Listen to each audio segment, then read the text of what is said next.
Previously on Podcast Without Pretense. Gosh, Ayaz, I can't believe you're going to deliver your entire Hannah Montana review in rhyme. I mean, there's no way you could hack the Metro. That shit's gotta be secure. Hi, I'm Jonathan Strickland. And I'm Eric Sandine. And Ayaz Akhtar is currently being held for ransomware. Yeah. So, hey, how was getting to work on last Friday? I guess you weren't because it post Thanksgiving. Right. And I don't take munis, so it wouldn't have affected me. But I guess a bunch of people got free rides. But not really, because most people probably have a monthly pass. So really, it kind of and to just be affected fair, no one but Muni. If you're on Muni, you're paying for it one way or another. Yeah, that's true. Yeah. No, when I heard about that, I was really, I was like, well, this is great for me because it's a great news story to include in my year-end wrap-up. So for those who do not know, Muni, the one of the public transportation systems over in the Bay Area, was hit by ransomware. Hackers were able to infiltrate Muni's top-notch security and install some ransomware, which typically encrypts a machine so that you have to pay somebody to give you the key to decrypt it. And so Muni's response was, well, we can't actually sell any tickets because our machines are all gummed up. So free rides for everybody. Yeah. I mean, yeah, that's the other thing. Like, I don't know how far you're going to get if you're just like trying to take Muni as far as you can go. Yeah. You're not going to get anywhere fun. I'm going to Broadway. Yeah. No, you're not. No, it's kind of like if it had happened here in Atlanta, well, it would have been pretty bad for a lot of people who very much depend upon, I mean, MARTA probably would have done the same thing, but it would have been rough for people who depend upon MARTA to get around. Right. Although the day after Thanksgiving, actually, I guess the day after Thanksgiving would be the people who need it the most, who would have been affected. But same thing here in Atlanta. The public transportation, first of all, it doesn't even go everywhere you need to in the city of Atlanta. Right. There are entire areas, at least of the metro Atlanta area, dangerously underserved by public transportation, including the brand new Braves Stadium that'll open up next year. Oh, good. But I could go on a whole rant about how various sports management groups have dicked over the city of Atlanta since ever. But that would be a very regionally focused thing. And we kind of went on a Georgia rant at the end of the last episode with the boiled peanuts thing. That was mostly supportive, though. It was about food. Yeah, well, and the KKK. But food and the KKK, two things that the South is known for. Yeah. But I'm not going to go on another regionalized rant because honestly, there'd be like three people who are, well, first of all, 3 of our 5 listeners would completely just tune out, and the other 2, one of them's me, so I don't know who the other one is, but. Ayaz, by the way, is feeling under the weather, which is why he is not on the show today. And so we let him take the day off, and we decided we'd hold off on our discussion of the last movie that was picked for the viewing pleasure of Podcast Without Pretense. I believe, Eric, you picked it. I did. The Hannah Montana movie. You still haven't even watched any of it, have you? No, I haven't watched it yet. Son of a bitch. I watched however many minutes. I'm sure I wrote it down somewhere. I watched, or actually I don't even have to worry about it. I could just start it up again and it'll be exactly where I left off. I watched a certain number of minutes of it and stopped it with the full intention of going back and finishing the movie, or even going back to the beginning and taking notes through the whole thing, because I didn't start by I was dedicating my full attention to the film. And I gotta say, not to give you any spoilers at all, but if this movie was obviously made with its fan base firmly in mind, this was not a movie made to introduce you to Hannah Montana. It assumes wholeheartedly that you know who Hannah Montana is. Sounds about right. Right. Yeah. So you start watching it, and like I was watching it. I the only bits about Hannah Montana I know at all are just whatever pop culture references have seeped into my brain because I had never paid attention to it. So watching it start off like at a full run, I was playing a lot of catch up early on.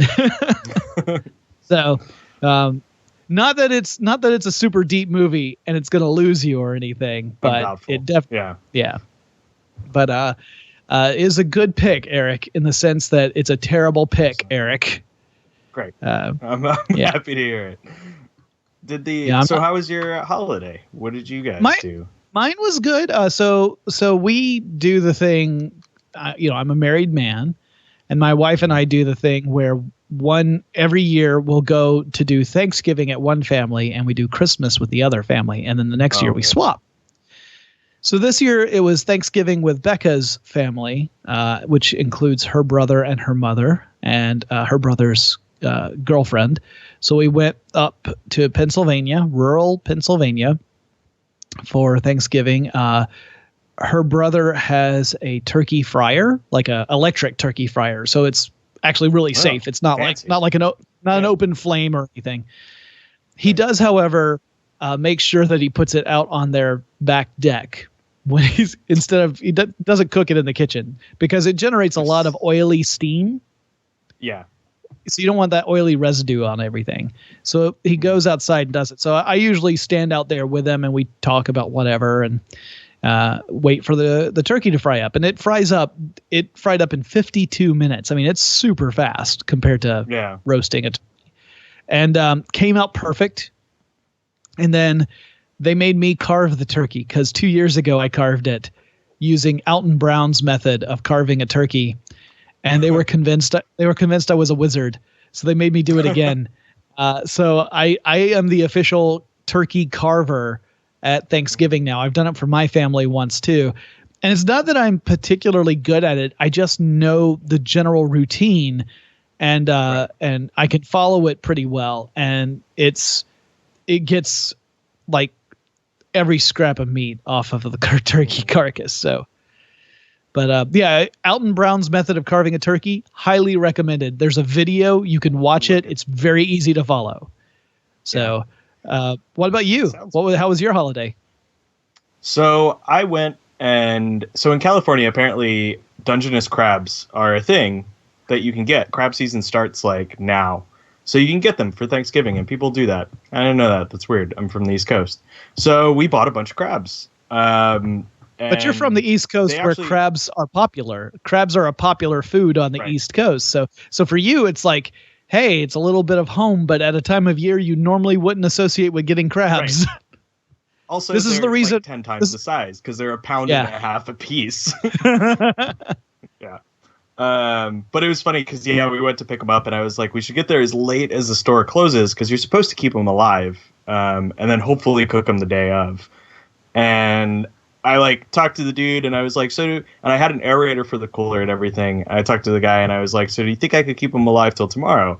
And he just kind of gave me this look and he's like, well, yeah, probably. And I was like, I don't trust that.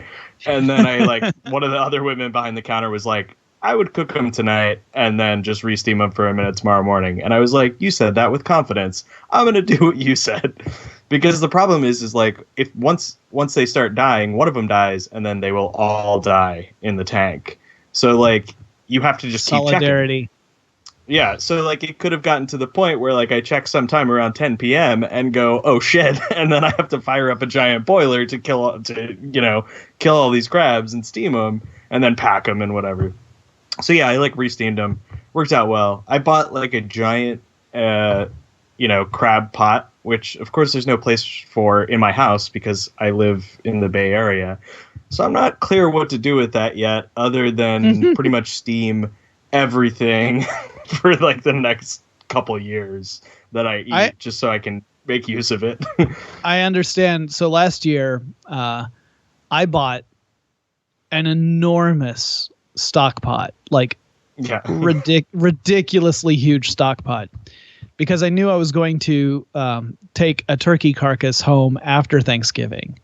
and make turkey stock. And I was going to then use the turkey stock as the base for vegetable soup every year, pretty much every year. Around this time, I will make an enormous batch of vegetable soup. And I don't have a specific recipe. I go to the farmer's market and I look and see which vegetables look the best. And that ends up essentially becoming the ingredients of my soup. Now, I have very specific time when I add stuff because you want to add the things that take the longest to cook first. Right? So like the delicate stuff you add last. So, there's certain rules you follow. But apart from that, like one year there might be some celery in it, and one year there might not be any celery in it. It just depends. So I went out and bought this stock pot, or let's be fair, I probably ordered it off Amazon. I don't go out and buy shit. That doesn't happen anymore. Nope. I got a giant crab pot with a propane burner delivered to my house on Amazon. All right. So the only thing you had to go out and buy were the actual crabs because you can't get crabs from Amazon. You can get crabs in the Amazon. Probably. Yeah. We made a joke last week, by the way, when we were talking about whether or not we were going to actually do a pre-Thanksgiving podcast without pretense. Spoiler alert, that did not happen. But as we were all making our excuses why that would be a bad idea for us to attempt, Eric pointed out that he needed to try and figure out a way to keep a dozen crabs alive. And Ayaz and I both agreed that had Eric put the crabs on a live stream camera, that alone would have made the best episode of Podcast Without Pretense we have ever done. Had I tried to keep them alive, I already had plans on how to do this. Like I had a backup Chromebook. I was like, I can just set it up. And then Crab Cam could have been a thing. And like I said, people would have immediately said this was the best episode we had ever done. The one that had none of the hosts talking. But eventually we decided it was impractical. And that's when Ayaz sent our producer Suncast an email message that says, we can't do the show. Eric has crabs. Yeah. So we're classy guys. Ayaz legitimately made me snort laugh when I read that. I'm glad I was not drinking coffee at the time. I was like, damn it. Why didn't I think of that? So were they tasty? Were they good when you actually served them up? They were great. Great. It's kind of, I'm used to cooking blue crabs. So like the cooking was a little off. Like I could tell they were overdone, but no one else who ate them had any idea of that. So, that works out for me. Ignorance is great when you're a cook and people don't know what it's supposed to taste like. And I'm like, these are pretty good, but they're overdone. But whatever, you don't know that. Okay, so question for you. What would you consider to be the dish you do best? It doesn't have to be fancy. It can be if it is fancy. But what is the dish you would say like 99 times out of 100, I nail it and it's great? It's sad given our previous discussion, but it's actually crab cakes. I'm really good at it. Comes out perfect every time. Can do it every time. Other people say that I do it very well. Yeah. See, mine is less impressive than that. But I make a really good roasted broccoli dish that has minced garlic and Parmesan cheese and lemon juice as part of it, and kosher salt.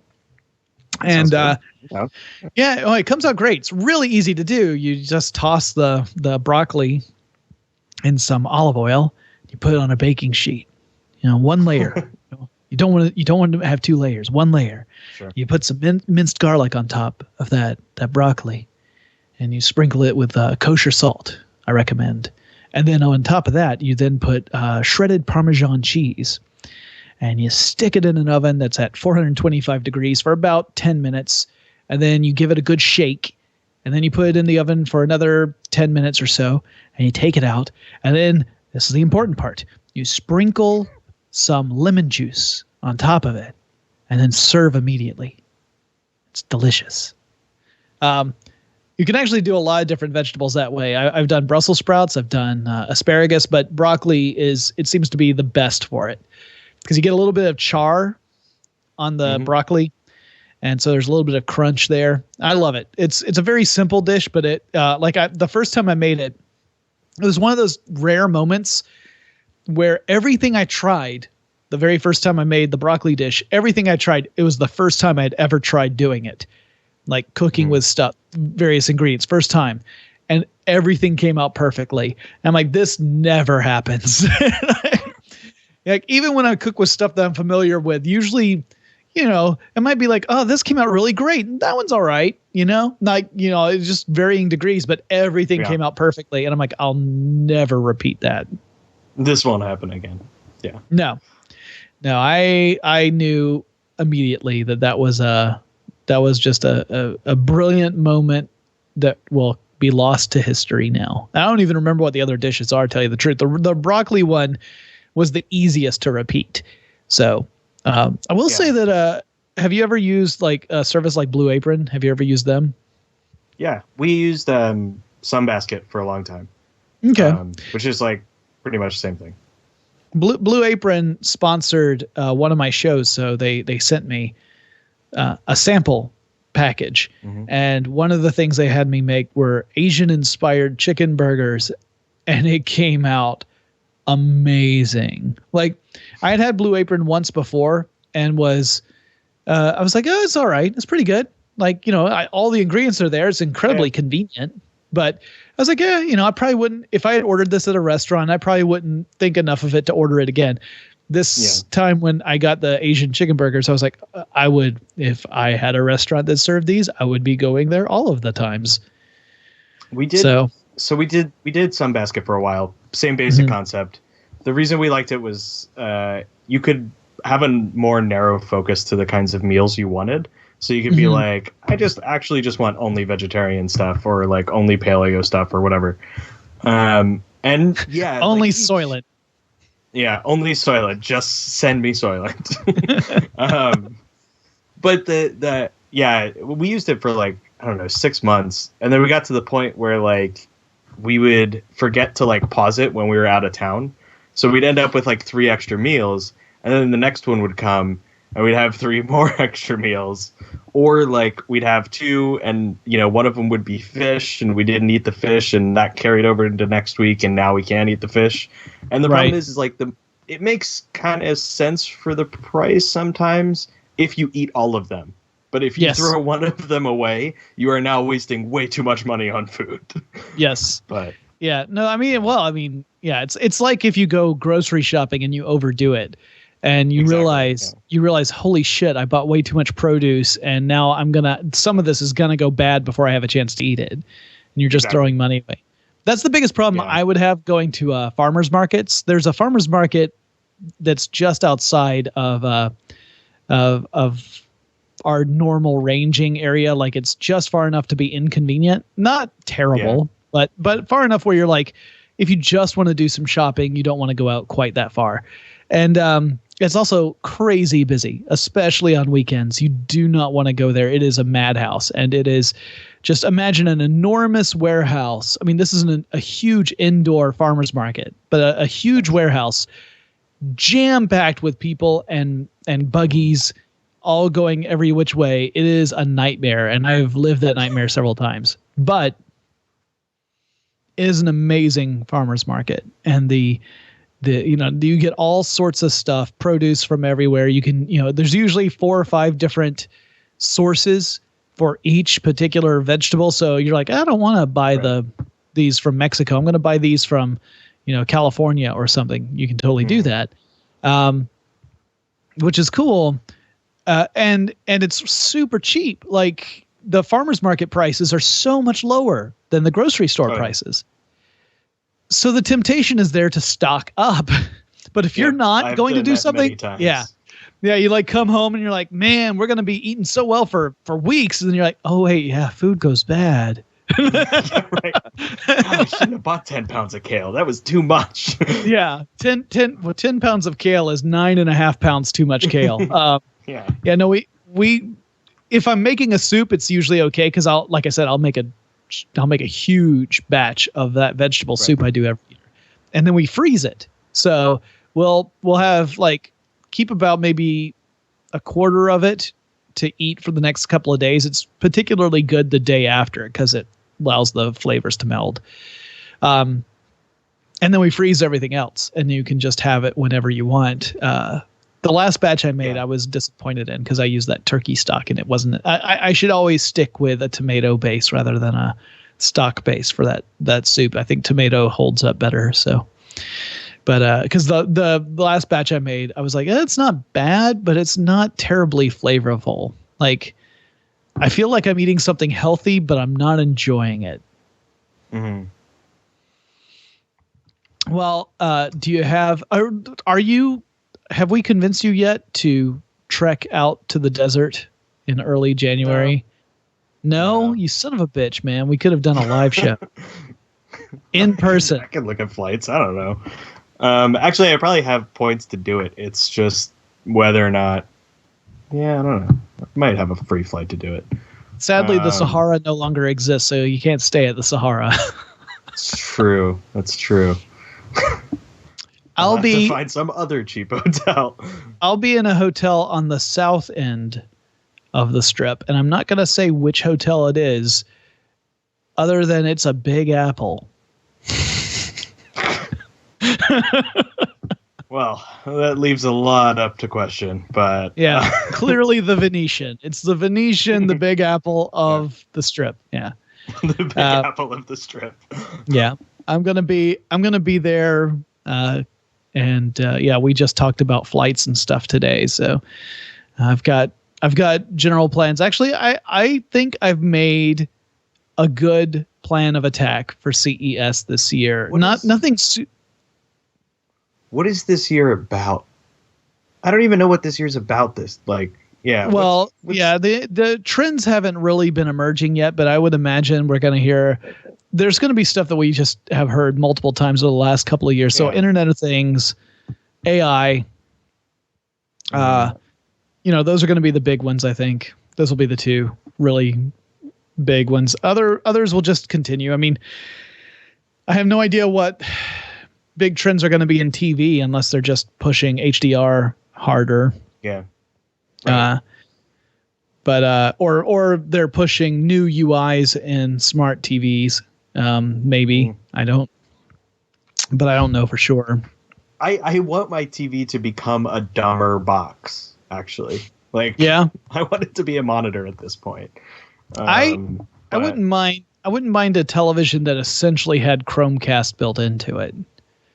Yeah, that's what I'm saying. I want a dumber box. I don't want it to do anything else. Like there's an Xbox One plugged into mine that literally does all of the things that I need any of the things to do. Like it's got a TV tuner on it too, which is much better than the tuner that's built into the damn TV. Yeah, I don't use the TV tuner in my Xbox One, but I do use for multiple reasons that I won't go into. Fuck you, Comcast. I do use it, however, for like watching Netflix, Amazon Prime Video. I use the tuner for over the air. We don't have cable. Oh yeah, I just have an antenna. Yeah, it works fine. I've got an antenna, but I haven't tried hooking up the tuner through the. So do you have the antenna feed go straight to the Xbox One? Is that how you're doing it? How are you doing this? Well, you pay like $40 for a dongle. It's just a USB to coax. Oh, gotcha. I was about to say how the hell does that work? And the Xbox can grab the show listings and all that stuff, and it does the scan, so it knows what it's doing. Yeah. Oh, maybe I'll do that then, because it would actually except that I gotta tell you, man, what I want is I want a super smart entertainment system. I want a super smart entertainment system that just understands what I want it to do at any given time. I mean, if you did it with the Xbox One, if everything's fed through there, then it makes it easier because you don't have to switch inputs to go like, now I want to watch television as opposed to watch whatever's on Xbox. And my Chromecast is plugged into the pass-through on the back. Nice. I didn't even think about doing that. Yeah. Oh, geez. It's such a good idea. Because right now I just have the Chromecast. Literally everything goes through it. So, yeah. That's great. Yeah, see, in my case, I've got like my subwoofer for my sound system has HDMI inputs and everything in there, so it acts as a switcher too. So I've got everything going into that instead of going into the Xbox. But I think I may look into switching it over to doing the Xbox, because then it just makes it easier. You don't have to keep on switching. Like you don't just have, in my case, you wouldn't have to just switch the input from Xbox to say television, or in the case of the Chromecast to the the one that the Chromecast is plugged into, you also have to switch the sound system as well. It just gets cumbersome. And so I want a system. I would love an all-in-one system that can give me superior sound as well as video, and be smart enough to know what I need to do. You could do the digital out from the Xbox, and that's all you need. Like, you're there. Yeah, I'll probably have to do it that way. I mean, well, I've already got the digital out to the Xbox for the sound system, but I just need to feed everything in through the Xbox now. Yeah. I didn't even think about that, because originally I was going to do, you can hook up cable through your Xbox. Right. And that's where I started to get super pissed at Comcast. I was already pissed, but I got super pissed because I don't know if you're aware of this, Eric, but sometimes I have problems with my cable provider. I haven't noticed. But, yeah. And one of the issues I had was that I kept on having to call and have people come out over and over and over again. It was really getting frustrating. And of course, Comcast never really makes any move to, refund me any money or give me a discount or anything like that. So, the straw that broke the camel's back really was when I called in and I said, listen, I've got the cable box, which I hadn't even used since moving into this house. But one of the service calls that came in, the guy's like, I'll just go ahead and hook this up for you too, because it was never working. I had it hooked up to the TV at one point, but it never would scan the channels. It just wasn't working. He fixed it. Right. So now I had cable, which I was paying for, but I never really gave a shit, so I didn't really care one way or the other. And I thought, you know what I'll do is I'll run the cable through my Xbox One, and that way I can use all those lovely benefits. Except the cable box I have does not have HDMI out. Oh, right. At all. Yep. It's an old standard definition. I can't believe they're still sending those damn things out. It doesn't even make sense. And that was the thing, is I called Comcast and I said, listen, I've been having so many problems with my service, and I was just wondering, was it going to take for me to get a frickin' cable box that has HDMI out? And he said, you'll need to upgrade your service to HD. And I'm like, or I could just go over the air with my antenna, my HD antenna, and get HD over the air, which doesn't drop out for no frickin' reason. Works pretty well, actually. Yeah. So, and I don't tend to watch much television, but I do have an over-the-air antenna, so sometimes I will, like once in a blue moon, turn something on. But it's really rare. It's usually like if it's an event type thing. Like I watched. It's pretty much what we use it for. Like we watched the debates on it. Like that's Yeah, I didn't do that because I didn't want to. I didn't want to. I knew there was nothing. There was nothing in the debates that was going to change my mind. So that's true. But I was like, it's just watching a train wreck at that point. But I did watch, although some would argue this was equally as harrowing. I watched the Rocky Horror show that Fox did, the remake of the Rocky Horror Picture Show, which, by the way, was pretty tame. And the longer it went, the less happy I was about it. It started off okay, but it quickly got lame.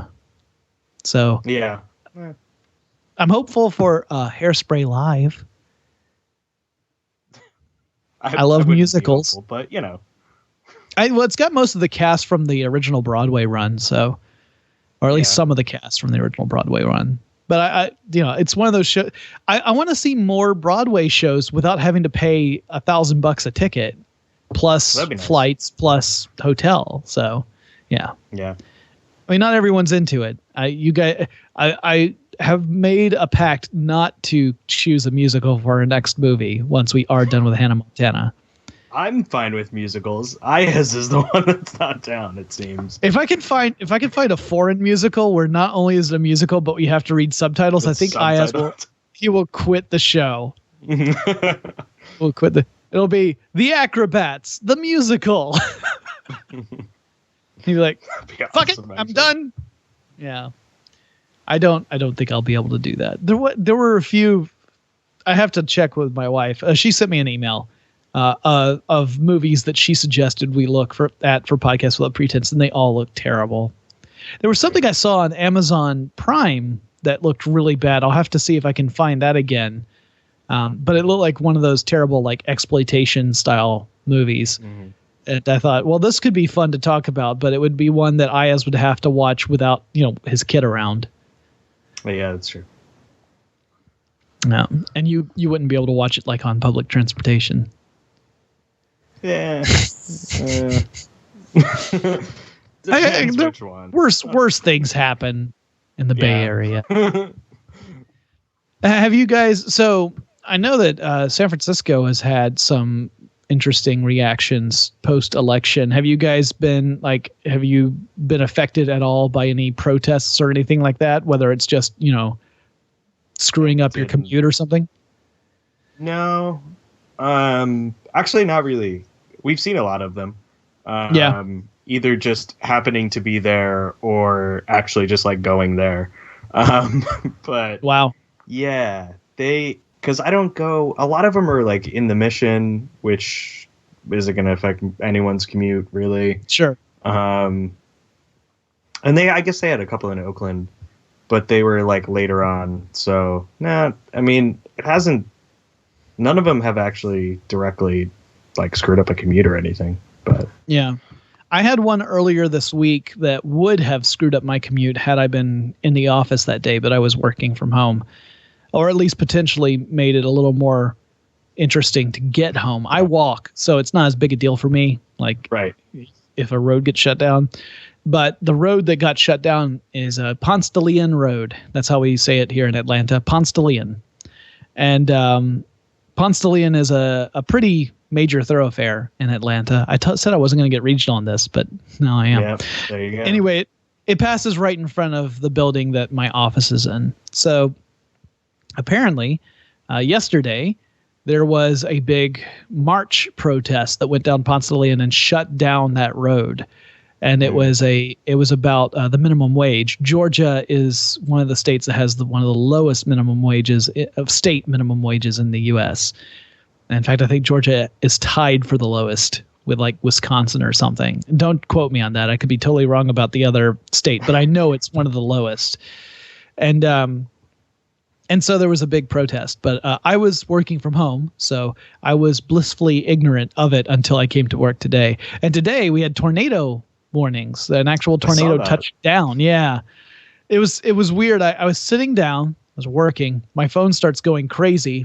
I look over and it's a Google alert saying tornado warning in your area, and I'm like, oh gosh, I knew that storms were moving through, but it wasn't even raining at that point yet at my office. And I look down the phone and I'm like, tornado warning. Set it down, look up, and immediately I see the entire video staff, which works in an area that doesn't have windows, walk up and stand in front of the wall of windows in front of me. And I thought, you guys are doing exactly the opposite of what you're supposed to do in the event of tornado weather. Stand by the glass windows. Yeah, this makes sense. But I did say that I felt somewhat protected because I had effectively a retaining wall made up of video staff. So between me and the shards of glass. Yeah. It turned out it'd be fine, but I said it turned out to be fine. We also have had a drought here in Georgia for the last couple of months. Like we had a really super wet August and early September, but then it dried up and it stayed dry. And we've had wildfires in North Georgia that have been really out of control. Yeah. There's been smoke all the way down here, miles away from where the fires are.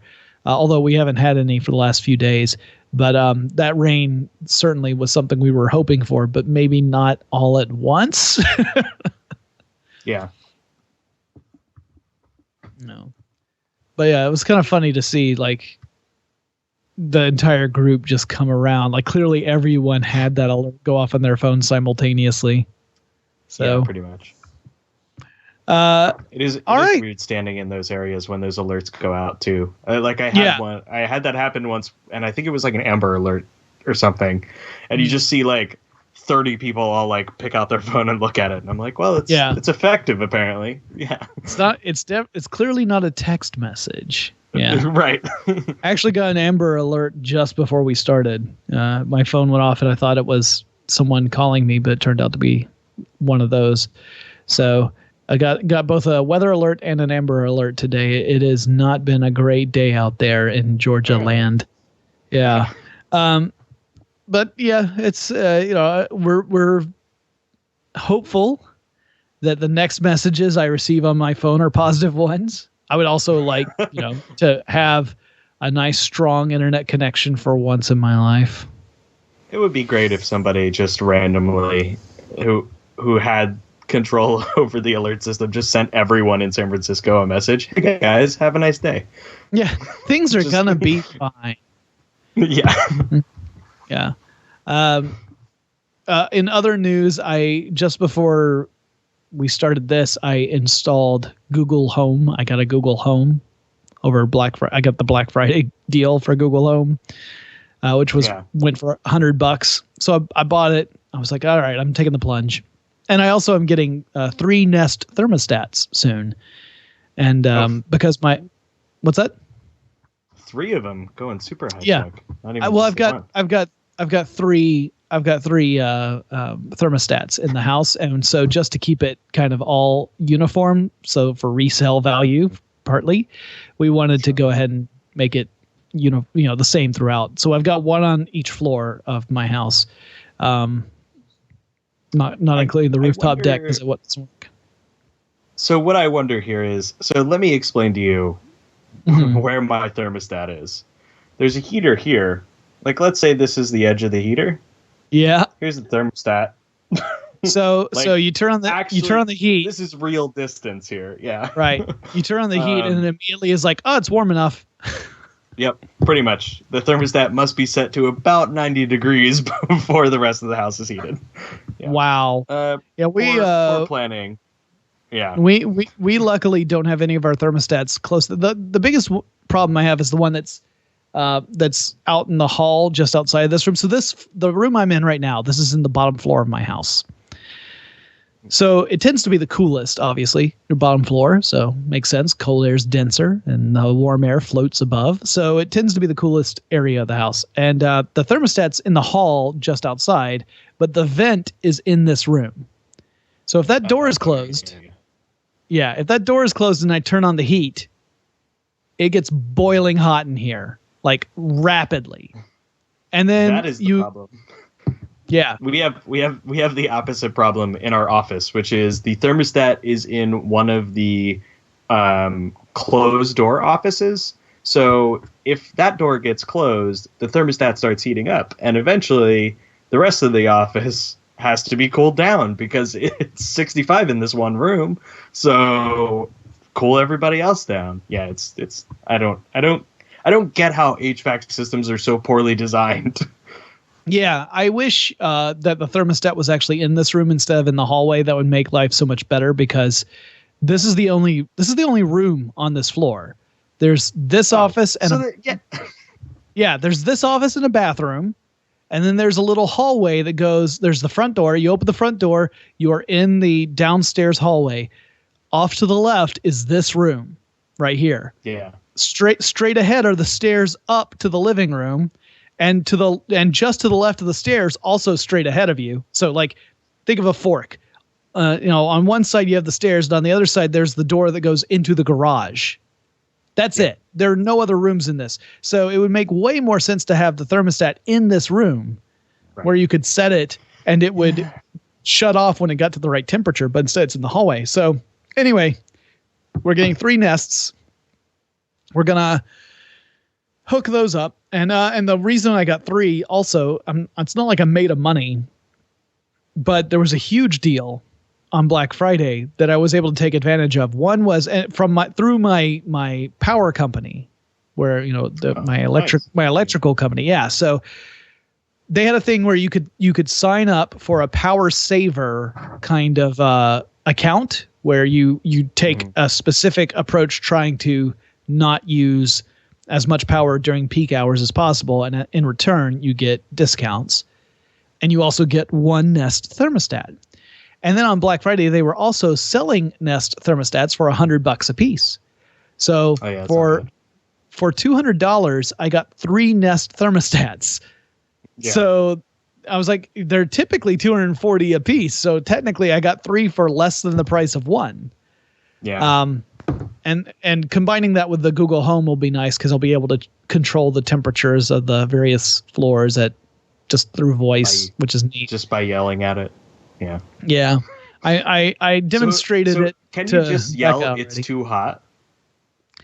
That's a good question. I don't know. Well, I don't have the thermostats yet, so until I get them and install them, I don't know what commands will work with them. I've been trying some stuff. There are some limitations.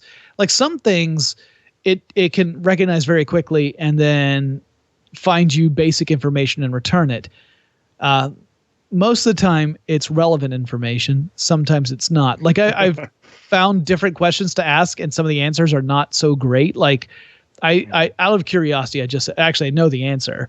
I said, what city in the United States gets the most annual rainfall? And it did a Google search and came back with a tiny snippet from an article that says, if you think Seattle gets the most rainfall, you're wrong.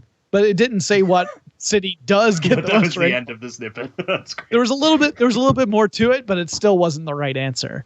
And because it's Hilo, Hawaii, by the way. But it didn't give me the answer. And most stuff, it's pretty good. Like I even said, who played Dr. Frankenfurter in the Rocky Horror Picture Show? And it's like, Tim Curry played. I was like, oh, okay, that's cool. That worked. But yeah, some things work really well. Some things don't. Like the most useful stuff is like things that you would normally have to do some sort of conversion or look up. The thing that I'm worried about, I actually thought about this because I almost bought a Google Home on Monday because I think they still have that discount. And then I was like, I don't really want to spend the money on that. But also, I don't know how to have, because I have a Kinect for the Xbox One. So if I'm just like randomly shouting things, like different things are going to answer me with, and possibly both at any one time. Yeah. I started to wonder what would happen if a commercial for Google Home came on while because it's right there next to it's on my entertainment system. Happens. So that actually happens in we've had this happen in meetings before. And two of the guys I work with who used to work for Google, like they pretty much said everybody had to turn off OK Google on their phones because you'd sit in a meeting and you'd hear it 50,000 times and everybody's phone would start bloop. Yep. Yeah, especially once they set it where your phone doesn't even have to be active. Like you don't have to unlock it for it to work. Yeah, I knew the issues with OK Google before they became a problem on smartphones because I was an early. Yep, there goes my phone. It just figured out what I was saying. I just looked over there and it heard me. But that's because I was an early adopter of Google Glass, which used that as and I used it a couple times and thought this is really neat. And then I thought, I know a lot of really asshole-ish people. Oh, yeah. And if they know that that phrase will triggers alert, the command. Yeah. And then they could just say search Goatsy or something along those lines. Right. And I've got a screen right in front of my frickin' eye. I'm like, oh, this is a recipe for disaster. So I would usually just use the touch commands without letting people know that I could do things. I would occasionally, just to show off, I would take a photo using it because it always impressed people. That was fun. So the other thing I was thinking of things that I actually use for voice commands on my phone, and the two voice commands I use. One of them is "What song is this?" and that's actually not very often. And the other one is set a timer. That's the times I've set a timer using voice commands vastly outweighs every other command I've ever used. I've used it to set an alarm. right? Like an Set an alarm. Sure. Yeah. I'll do that. Yeah. But the thing I like to use, like the one here, I used it to ask what time it was in different time zones. So I'd say like, what time is it in Los Angeles? And it would tell me that kind of stuff. I'm like, oh, that's kind of cool. Like if you want to make a call to somebody and you happen to know, like, oh wait, they're in Hawaii or whatever. What time is it over there? It's only one account right now, right? Yeah, Like, that's how I have it set up. Yeah. Yeah, I've got and here's the thing is that I've got 2 accounts set up on my phone because we just switched from Outlook to G Suite at work. Oh, yeah. So I was like, well, that means I can check all my emails and stuff and get alerts and everything on my phone. I don't know why I chose to do that. It's a terrible thing I've done to myself. I am now easily reachable. Yeah, especially right now because we're leading up into CES. Next week I start shooting a new season of Forward Thinking. So there's a ton of stuff going on, and being reachable is terrible because now people know they can get a hold of me. Yep, pretty much. If you have an option, don't put work email on your personal device. It's just going to cause more heartache in the long run. But I did it, and I'm stupid. So, but on the flip side, it will come in handy when I'm at CES. That'll be whenever I do get a signal, which will be like 3 times a day. Right. Yeah. So, well, I guess we can wrap this up. This has been not as long as it seems to me because we had a good 30-minute chunk where I couldn't connect at all.